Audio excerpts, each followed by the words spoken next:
يوم من الأيام سألوني شنو الأمان الحقيقي، فجاوبت بكل رحابة صدر: حذاء أبوي بالباب هو هذا الأمان.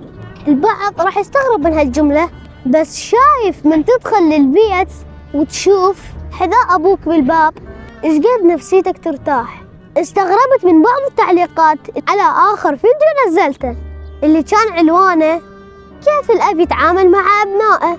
فبعض التعليقات كانت: أنا أبوي ما يحبني، أو أبوي ما يعرف يتعامل وياي. والكثير من التعليقات: شوف، إذا كان تعامل أبوك وتربيته إلك مو بالشكل اللي أنت تعتقد به صحيح، هذا مو يعني إنه أبوك إنسان فاشل وما يعرف يربي وما يعرف يدير أمورك، ولا يعني إنه ما تحترمه.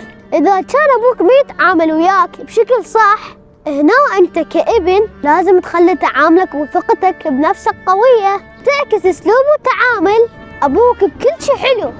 شوف، خلي ببالك الدم اللي يمشي بوالدك هو نفس الدم اللي يمشي بيك، فأنت تقدر تأثر على أبوك بالأسلوب الحلو اللي تريده أنت.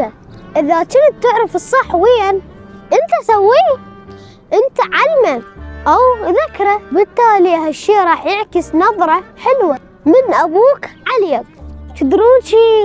والله أصلا مو من حقنا نلوم آبانا على تعاملهم ويانا، لأن الأب يتعرض بحياته المصاعب وتأثيرات كلش قوية، وهاي التأثيرات راح تنعكس عليك سلبيا.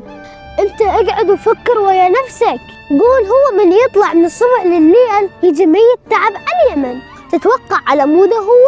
لا، أكيد على مودك. راح أقول لك آخر كلام متمعن بيه كل الزين: ما بين لقمة العيش، مصاريف رمضان، ملابس العيد. أبوك حاليا دا يخوض معركة لأجلك، لأجل أبنائه.